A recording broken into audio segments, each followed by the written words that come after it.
Friends, अगर हमको कहीं बात करनी होती है इंग्लिश में, कुछ बोलना होता है, तो हमारे माइंड में बड़ा कंफ्यूजन आता है कि कौन से वर्ड को हम कहाँ पर सेंटेंस में सेट करें, किस तरीके से हम जो इंग्लिश के, हिंदी के और इंग्लिश के वाक्यों में बड़ा डिफरेंस होता है, क्योंकि कभी भी कोई भी सेंटेंस हिंदी के वाक्य के अकॉर्डिंग इंग्लिश में नहीं ट्रांसलेट होता है। तो आपके इस कंफ्यूजन को दूर करने के लिए और आपके कन्वर्सेशन को स्ट्रांग बनाने के लिए हम आपके लिए बहुत ही यूजफुल वीडियोस ला रहे हैं इधर।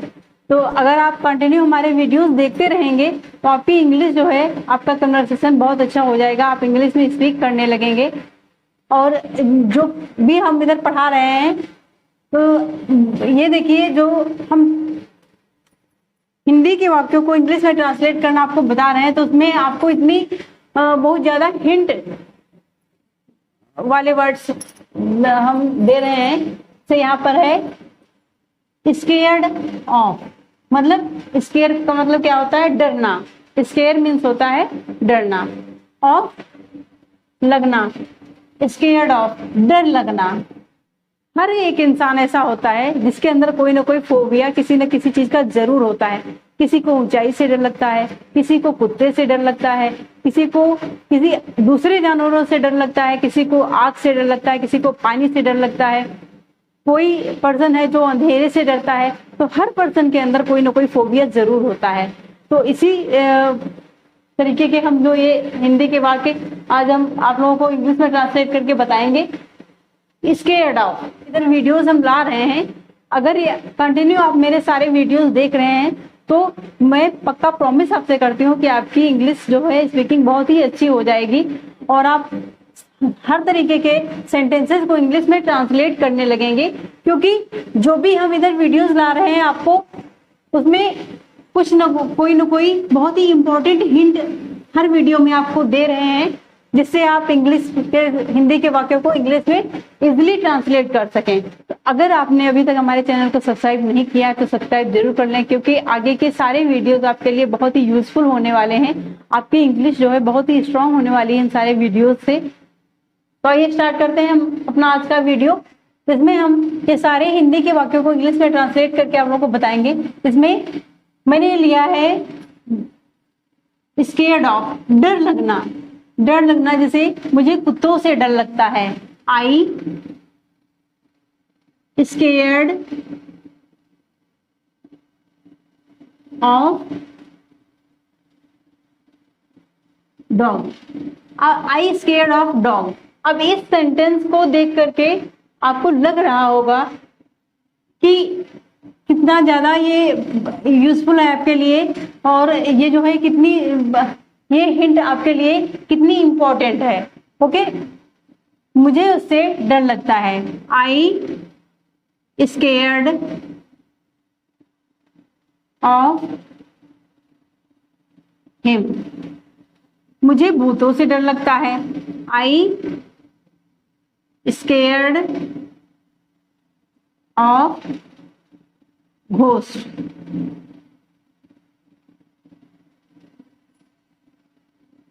मुझे अंग्रेजी बोलने से डर लगता है, आई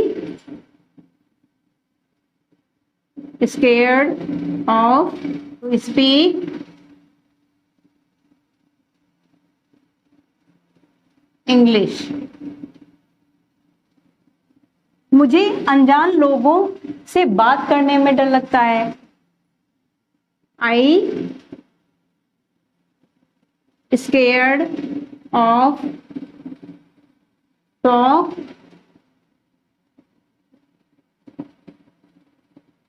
strangers.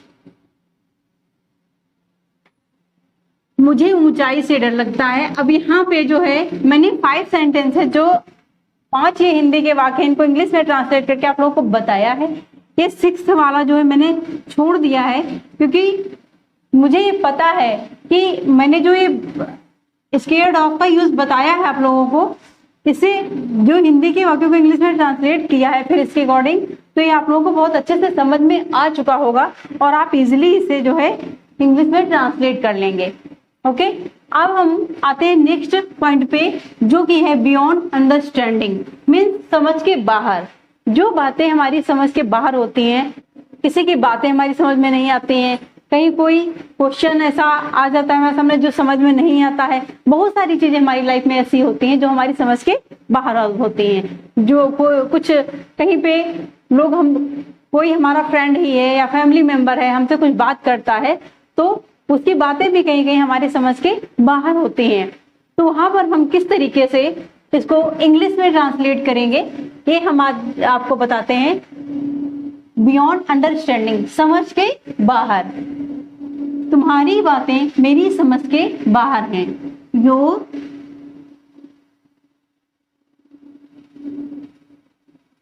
Talks are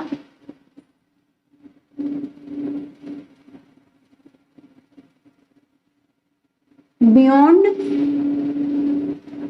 my understanding.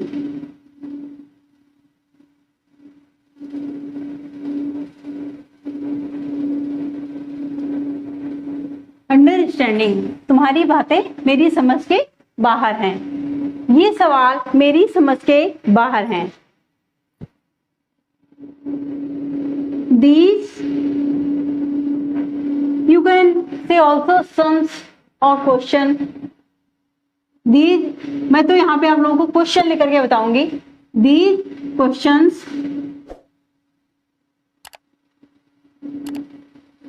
are beyond my understanding.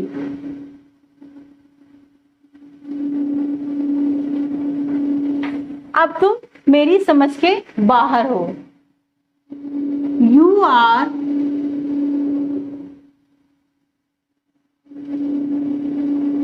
beyond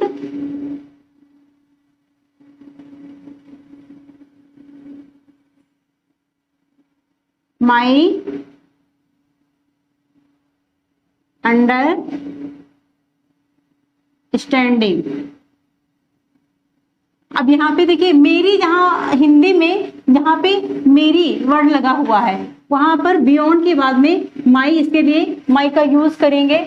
my word right, my right करेंगे और फिर अंडरस्टैंडिंग राइट करेंगे। बियॉन्ड, फिर माई, उसके बाद में हम अंडरस्टैंडिंग राइट करेंगे। ओके, यहाँ पर भी मैंने हर सेंटेंस में राइट किया है। यहाँ देखिए, बियॉन्ड माई अंडरस्टैंडिंग, उसका बर्ताव मेरी समझ के बाहर है। His behavior is beyond my understanding। तुम लड़कियां मेरी समझ के बाहर हो।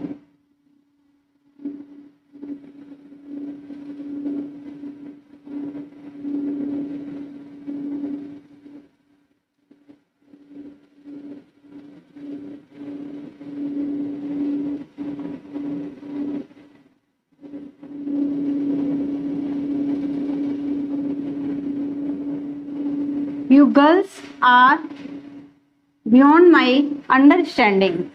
ओके, यहाँ पर भी मैंने वही किया है।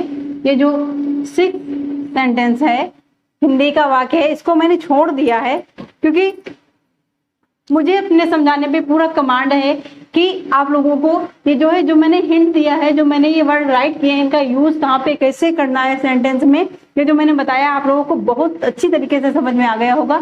क्योंकि मैंने ये 5 हिंदी के वाक्य जो इंग्लिश में ट्रांसलेट करके बताए हैं, इतने पर तो आप लोगों को जरूर ही समझ में आ गया होगा कि बियॉन्ड अंडरस्टैंडिंग हमें कहाँ पर यूज करना है, कैसे लिखना है, इसको इंग्लिश के सेंटेंस में कहाँ पर हमें लिखना है।